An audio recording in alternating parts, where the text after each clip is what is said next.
Well, now it's time to put the voters under the microscope. Why do you make the choices you do? How much thought do you give important political decisions? And I guess not just voters, but major political decision makers as well. Now, maybe you haven't given that a whole lot of thought, but you will after hearing my next guest. He's the author of the new book, Too Dumb for Democracy: Why We Make Bad Political Decisions and How We Can Make Better Ones. David Moscrop is a political theorist and a postdoctoral fellow in the Department of Communications at the University of Ottawa, and he's with me now. Good to see you. Nice to be here. Thanks for. I got to tell you, I poured through this book over just a few hours on a Saturday afternoon a few weeks ago, and I couldn't stop reading it. I guess we're kind of junkies at this, you and I, and people watching, but I found it really fascinating, and will give people, I think, pause for why they make the decisions they make and how they come to the conclusions, and maybe there's a better way to do it. So thanks for being with us to talk about it. Let's start with the title, Too Dumb for Democracy. Are we? Well, the title's provocative, but the question mark is doing a lot of work in there because it allows me to answer, no, we're not. That's the good news. The bad news is that we're encouraged to be. We're encouraged to be in part by our evolutionary psychology, in part by the world around us, in part by elite actors who know this and want to use it for political purposes. And so we often live up to that encouragement. Right. So, if I can sort of contextualize what I thought the book was about, I found at the end of it, it's really designed to give, voters a bit of a toolkit on how to deal with decision making and how to make, at least understand the decisions they make and why they make them. So let's walk through some of that. What's a bad political decision? Well, it's tempting to say a bad political decision is a decision I don't like, right? Problem is someone comes along and says, well, I disagree, and then you've got nowhere to go from there. So I define a bad political decision as one that's irrational, based on misinformation or disinformation or self-delusion or lies, right? You want good decisions to be rational and the product of reasons that you come up with on your own and can defend, rather than some subterranean force that's directing you. You make the case in the book that good political decisions aren't about parties or partisanship, they're about process. Mm-hmm. And I think that's really key for people to take away from this. Explain. Yeah, I mean, our politics is partisan, and that's fine. That does a lot of good and important work. But when you're trying to come up with policy positions, or you're trying to come up with defenses, reverting to partisanship is encouraging self-delusion or strategic politics or sometimes outright lies. Process is something that we can agree on collectively to say, well, even if we can't agree on an outcome, at least we can agree on a process that we can see as fair and legitimate and productive, and then we'll commit to that and we'll sort things out after that. And on top of it, a good political process, a good decision-making process can contribute to sort of more legitimate, more trustworthy, more efficient, more rational decisions. So process it is. You make, and again, you make the case in the book that if we want to make better political decisions, we have to. This is a book about understanding how the brain works in a lot of ways. We have to understand the difference between this tug of war between the rational and emotional brain if we want to make better decisions, the unconscious and conscious brain. Why is it important to recognize that in this process of decision making? So this book was originally my PhD thesis, and I had been thinking and reading about this for 10 years. I was constantly amazed at the gap between who we think we are and who we actually are. But there's been decades of psychology and neuroscience that has told us as much. I mean, it's not new information. I came across this in recent years, but other people have been digging it up and researching it for decades. And so, I'm looking at it and thinking, well, what are you going to do with that? Do we just accept that as normal? Or is there a way that we can approximate or get closer to that ideal of a rational and autonomous political decision maker?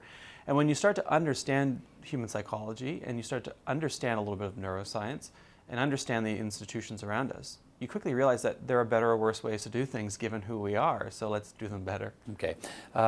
So how do we see the political parties and politicians, because they've gotten, I'm not sure how much of this they know, and even if they don't know it, they seem to be practicing how to get around it. How do we see political parties and the politicians playing to the emotional brain? And how, and it's important to recognize that part of ourselves, right, when in the process. Absolutely. I mean, my argument is that we shouldn't become emotionless. We shouldn't try to jettison emotion or ignore it. In fact, we should embrace it and recognize it and try to harness it. Political parties, they know how this stuff works, sort of in the way that advertisers know how this stuff works. And their incentive is to win. And so they're not necessarily interested in engaging in deliberative politics, reason-based politics, reason-giving-based politics. They're interested in winning. And so, if it's about framing something in a way that they think is going to be appealing, framing an opponent in a way that they think is going to be appealing, selective information provision, right. Flashy colors, and the classic attack ad with a sort of ominous voice. Or this is deliberate because they know they're doing something. But that's a problem because it might help you win, but then what are you left with? Right. And what are you left with? Well, you're left with this sort of strategic politics in which winning is the goal, and we bash each other over the head and to get what we want, and we raise our hand at the end of the day, and the most hands wins. Now, that's okay when things are going well, but it's not necessarily good for coming up with the best policies. It's not necessarily good for generating trust and perceptions of the viability of the system, and that's a problem. Okay, so walk me through so here I am, the voter. I'm presented with some possibilities, some options, some pitches from parties, and I have to you want me to come to a decision, or I want to come to a decision. Walk me through what I need to do. I mean, the first thing is just recognizing that, okay, you're going to have some emotional commitments and reactions here, and that's fine. And you shouldn't ignore those, but you should interrogate them and say, okay, why is it I react to this politician that way? Whether it's hatred or disgust or even adoration, delight, right? Sure. Yeah, dig into that and see where it's coming from.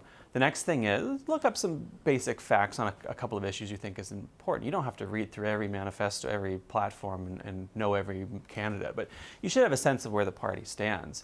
Find some shortcuts, what we call heuristics, that you can rely on. Maybe there are some sources of information you really trust. Maybe there are some issues that stand out to you as important. And then make sure you vary those a little bit. This is one of the critical things is, the more disagreement, sort of productive disagreement, not toxic disagreement, that you can find, to a certain extent, the better, right? Because if you're just nodding your head all the time, you're doing it wrong. You want to mix it up so that you're getting challenged on things, because the goal is to kick you off cognitive autopilot. Right. And it would seem to me one of the benefits is if people were to follow this kind of process, it seems impossible to not reach a better level of discussion and probably a more satisfying democracy, because if you challenge your own process through this whole decision-making process, are you likely to be more open to how other people came to their decisions because you challenged yourself? And so it's not just, no, I do this, I believe this because I'm liberal, or I believe this because I'm conservative and you're wrong, as opposed to, how did I get to my decision? Okay, now I can see how you got to yours. Is that... Absolutely. And this whole book is based on a theory of democracy called deliberative democracy, which is about reason giving. And we sit down and we come up with reasons and we exchange them. And those reasons are for why we support a policy, why we support a party or a politician, whatever it may be. And what is often found in those cases is that people, whatever the decision might be, find that they are more trusting, they see outcomes as more legitimate, and they're more open to change because they now understand, like you said, where someone else is coming from. And that's hugely powerful. And we're not encouraging that anymore, right? I mean, this isn't something we talk about. We encourage winning, and we encourage, not particularly generous interpretations of the other side, mischaracterizations. And we tend to support, in a politicized group, party memberships, we tend to support decisions made by parties because we belong to the party. We sometimes don't even get past the... It's wild. I mean, there's data that suggests that people will pick their politicians first and then pick their policies. They'll adjust their values, they'll adjust their vision, they'll adjust their interpretations of how well the economy is doing, all kinds of things based on the politician they prefer. Well, that's a problem, though, because this isn't a popularity contest. Democracy ought to be about people getting what they want and understanding what that is.